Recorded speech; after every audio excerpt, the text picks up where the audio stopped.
আমরা ছাদ বাগানে যখন গাছ করি, বিশেষ করে জবা গাছ, তখন জবা গাছের একটা সমস্যা খুব কমন দেখা যায়, আর সেটা হচ্ছে মিলিবাগ। আর এই মিলিবাগের আক্রমণ যখনই ঘটে তখনই গাছের পাতা কুঁকড়ে যায়, গাছের পাতা হলুদ হয়ে আসে, গাছে যেই ফুলগুলি ফুটবে মনে হচ্ছিল কুড়ি এসে সেই কুড়িগুলি ঝরে যায়, এবং তারপরে গাছটির গ্রোথ আস্তে আস্তে কমতে থাকে। এই করতে করতে সর্বশেষ পরিণতি যেটা হয় সেটা গাছটির মৃত্যু পর্যন্ত ঘটতে পারে। অথচ এই মিলিবাগ দূর করার জন্য আমরা অনেক ভিডিও দেখি এবং সেখানে পরিষ্কার বলা হয় 1 মিনিটে মিলিবাগ দূর করুন, 2 মিনিটে মিলিবাগ দূর করুন, কিন্তু সেই সমস্ত কোনো কিছু করার পরেও কোনো রকম কোনো সুরাহা আমাদের মেলেনি, এবং তারপরেও কিন্তু এই সমস্যাটি প্রত্যেক বাগানের জবা গাছে ঘটে চলেছে। তো এই মিলিবাগ দূর করতে হলে সবার প্রথমে আপনাকে জানতে হবে এই মিলিবাগ কি জিনিস এবং এটাকে দূর করাটা কেন এত কঠিন কাজ। এই মিলিবাগকে দূর করতে হলে কিন্তু এই সমস্ত বিষয়গুলি আপনার জানা অত্যন্ত প্রয়োজন রয়েছে। তো পুরো ভিডিওটি স্কিপ না করে দেখতে থাকুন। সবার প্রথমে জানুন যে মিলিবাগ যখন আপনার কাছে আক্রমণ ঘটবে তার জন্য সবার প্রথমে আপনার গাছের পাতার ডগার দিকে বা গাছের মাথার দিকে যে কচি পাতা রয়েছে সেখানে দুটো জিনিস খেয়াল রাখতে হবে। একটা হচ্ছে একটা হোয়াইট স্পট তৈরি হবে নতুন, যেটা প্রথম অবস্থায় যখনই দেখবেন তখনই সেটাকে তুলে ফেলতে হবে। অথবা আপনি ব্ল্যাক স্পট আপনার চোখে পড়বে, সেটা সবসময়ের জন্য চোখে পড়বে জবা গাছের ঠিক বৃন্ত যে পাতার যে বোঁটাটি রয়েছে ঠিক তার সেই সমস্ত সাইডে, এবং সেটাকেও যখনই দেখবেন প্রথম অবস্থায় সেটা জল দিয়ে ধুয়ে ফেলে দেন। এই দুটো স্টেজ যদি আপনি পার করে যেতে পারেন তাহলে কিন্তু আপনার গাছে কিন্তু আর আক্রমণ ঘটার সম্ভাবনা থাকবে না। এবার আসি যাদের কাছে ঘটে গেছে, এই দুটো ঘটনা ঘটার পরও আপনাদের যাদের চোখে পড়েনি তাদের এই দুটো আস্তে আস্তে আস্তে আস্তে পুরো গাছ ছেয়ে যায়, এবং ছেয়ে যাওয়ার পরে এর উপরে যে প্রলেপটি রয়েছে এটাকে বলে মিলি, MEALY। এই মিলি ইংরেজি শব্দের অর্থ হচ্ছে মোমের প্রলেপ। এই মোমের প্রলেপ উপর দিয়ে একটা আস্তরণ তৈরি করা হয় এবং তার ভেতরে বসবাস করে এই সমস্ত পোকাগুলি, যে পোকাগুলিকে আমরা উপর থেকে যতই স্প্রে করি তাদের কাছে কখনোই গিয়ে পৌঁছবে না। আর এদের কাজ হচ্ছে ভেতরে গিয়ে প্রচুর পরিমাণে বংশ বিস্তার করা। এরা অন্তত বছরে 300 থেকে 400টা এক একটা স্ত্রী মিলিবাগ তারা ডিম পাড়ে এবং বাচ্চা ফুটিয়ে থাকে, এবং সেখানে এই সমস্ত বংশ বিস্তারটা তারা সেই প্রসেসটা কন্টিনিউ করতে থাকে, এবং যার ফলে অনেক পরিমাণে মিলিবাগ হয়ে গেলে সেই গাছটির থেকে তারা খাদ্য শোষণ করে, এবং তারা যখন এই খাদ্য গাছ থেকে শোষণ করে এবং তারা যে মল ত্যাগ করে সেই মলটি অনেকটা মিষ্টি টাইপের হয়ে থাকে, এবং এটাকে অনেকে মধু বলে, এবং এই মোমটি রয়েছে যে বাইরের প্রলেপটা সেটা অনেকটা মিষ্টি, যার ফলে সেখানে আক্রমণ ঘটে পিঁপড়ের। এবার পিঁপড়ে গিয়ে সেই সমস্ত পোকামাকড়গুলি বা এই যে মিলিটি রয়েছে বা যে প্রলেপটি রয়েছে সেটাকে খাওয়া শুরু করে। তখন আস্তে আস্তে পোকারও আক্রমণ ঘটে, এদেরও আক্রমণ ঘটে দুটো, এবং তখন কিন্তু একদম নাজেহাল অবস্থা। এই হচ্ছে বিষয়টি হচ্ছে মিলিবাগের, এবং মিলিবাগে সেই অবস্থায় আপনি যাই স্প্রে করুন এই মোমের প্রলেপ তাকে সম্পূর্ণরূপে একদম সংরক্ষণ করে রাখে এবং সেই পোকাগুলিকে বাঁচিয়ে রাখে।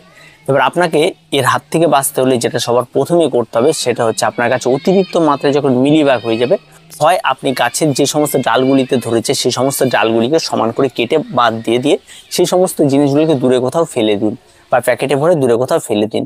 অথবা যখনই দেখবেন একটা দুটো ডালে হয়েছে সেই সমস্ত কিছু কোনো একটা কাঠিতে সমস্ত গাছটিতে পরিষ্কার করে এই সমস্ত মোমের প্রলেপ সহ সমস্ত কিছুকে ছাড়িয়ে দিন। ছাড়িয়ে দেওয়ার পর সেখানে পরিষ্কার জল দিয়ে ধুয়ে একদম পরিষ্কার করে দিন। প্রয়োজন পড়লে আপনি একটা গ্লাভস পরে নিন এবং সমস্ত পাতাগুলিকে ধুয়ে দিন, পরিষ্কার করে দিন। এবং এই দুটো কাজ করার পরে কিন্তু আপনাকে গাছে কিন্তু সেই সময় আপনাকে স্প্রে করতে হবে। আপনি ঘরোয়া যদি স্প্রে করতে চান সেটাও হবে, বা যদি আপনার কোন রকম কোনো একটা পেস্টিসাইড যেটা আপনারা বাজার জড়িত যে সমস্ত পেস্টিসাইডগুলো মিলিবাগ মারার জন্য ব্যবহার করা হয় সে সমস্ত কিছু আপনারা যদি রাসায়নিক বা কীটনাশকের দোকান থেকে ক্রয় করে নিয়ে আসেন, এবার সেই সমস্ত ওষুধগুলিকে আপনারা স্প্রে করে দিন সম্পূর্ণ গাছে A to Z সম্পূর্ণ গাছে স্প্রে করে দিন, তাতে কিন্তু সম্পূর্ণ চলে যাবে। এবার এই স্প্রে করার আগে যদি আপনারা সেই সমস্ত গাছগুলিতে একটু শ্যাম্পু গুলানো জল বা সার্ফ যেটা হয়ে থাকে সেই সার্ফ গুলানো জল সেই সমস্ত কিছু যদি গাছে একটু স্প্রে করে দেন তাহলে সেগুলি আঠার মতো আটকে থাকে, এবং যার ফলে কিন্তু যে কোনো পেস্টিসাইড স্প্রে করে সেটাকে খুব তাড়াতাড়ি ধরে রাখে এবং অনেক টাইম সেখানে কাজ করতে পারে, যার ফলে চট করে সেগুলি কিন্তু আক্রমণ ঘটে না। এই বিষয়টা কিন্তু থেকে যায়, তাই আপনারা চাইলে এটা কিন্তু করতে পারেন। এবার ঘরোয়া উপায় যদি আপনারা ব্যবহার করতেন তাহলে আমি আপনাদেরকে পরিষ্কার বলবো, আপনারা 1 লিটার জল নিন এবং তার মধ্যে আপনারা 1 চামচের 4 ভাগের 1 ভাগ আপনার ডিটারজেন্ট নিয়ে নিন, যে কোনো ডিটারজেন্ট হতে পারে আপনাদের কাপড় কাচা সাবান গুঁড়ো যেটাকে বলে সেটা তার মধ্যে গুলিয়ে দিন। গুলিয়ে দেওয়ার পর এর মধ্যে আপনারা সামান্য পরিমাণ আপনারা কাঁচা লঙ্কা যে থাকে সেই কাঁচা লঙ্কার পেস্ট একটু দিয়ে দিন, এবং তার সঙ্গে আপনারা এর মধ্যে দিয়ে দিন একটু হ্যান্ড ওয়াশ বা যে কোনো একটা কিছু। এই দিয়ে গুলিয়ে দিয়ে আপনারা গাছটিকে সম্পূর্ণরূপে স্প্রে করে দিন, এবং এটা অন্তত 2 দিন পর পর আপনারা করতে থাকুন। দেখবেন প্রথম স্টেজে গিয়েই এটা অনেকটা কমে যাবে, তারপরে স্টেজে গিয়ে আস্তে আস্তে কমে যাবে এবং তারপরে এগুলো আস্তে আস্তে মারা যাবে। এবং প্রত্যেকটা স্টেজে আমি বলছি, যদি আপনি সেই সমস্ত মিলিবাগের যেই হোয়াইট যে আপনার স্তরটা পড়েছে, সেই স্তরটাই কিন্তু আপনার কাঠি হোক হাত হোক যে কোনো একটা কিন্তু এটাকে ভাঙতে হবে আগে, তারপরে স্প্রেটা করবেন, তবেই কাজ হবে। আর যদি ওটা গাছেই থেকে যায় এবং তার উপর দিয়ে যদি স্প্রে করেন তাহলে কিন্তু কোনো লাভ হবে না। তো এটা হচ্ছে মূল বিষয়, তাতে একদিন লাগুক দুদিন লাগুক এটা আপনাদের করতে হবে। আর এই বাসাটাকে যদি আপনি না ভেঙে এটা করেন তাহলে কিন্তু কোনো রকম কোনো কাজ হবে না। এবার আসি, প্রথমে একটা কথা বলেছিলাম যে একটা ব্ল্যাক স্পট পড়ে। এই মিলিবাগ যখন এই সমস্ত গাছে থাকে তখন সেখানে দেখবেন একটা ব্ল্যাক স্পট পড়বে। এই ব্ল্যাক স্পট থেকেও মিলিবাগ হতে পারে, আবার মিলিবাগ হওয়ার পরে ব্ল্যাক স্পট হতে পারে। এই ব্ল্যাক স্পট এক ধরনের ছোট ছোট ফাঙ্গাল, যে ফাঙ্গালগুলি এই সমস্ত গাছে প্রচুর পরিমাণে ছেয়ে যায় এবং গাছের থেকে প্রচুর পরিমাণে খাবার নেওয়া শুরু করে, ফলে গাছকে একসময় দুর্বল করে দেয়। এবং এই ফাঙ্গালের যখনই আক্রমণটা ঘটে এই সমস্ত পাতায়, তার ফলে কিন্তু এখানে আক্রমণ ঘটে পরবর্তীতে সাদা মাছির।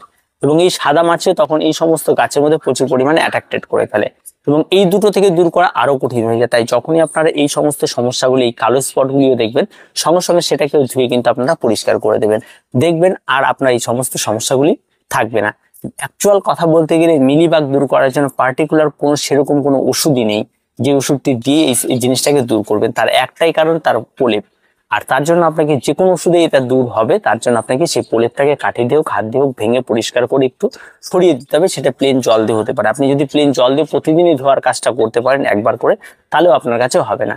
এবার এই মিলিবাগ এইভাবে আপনারা দূর করতে পারেন, তাহলে দেখবেন আপনার কাছে আর মিলিবাগের সমস্যাই থাকবে না। আরেকটি বিষয় থাকে, যারা প্রতিনিয়ত কাছে অ্যান্টিফাঙ্গাল এবং পেস্টিসাইড 15 দিন পর পর স্প্রে করতে থাকে, তাদের কাছে কিন্তু এই সমস্যাগুলি খুব কম দেখা যায়, ঠিক আছে।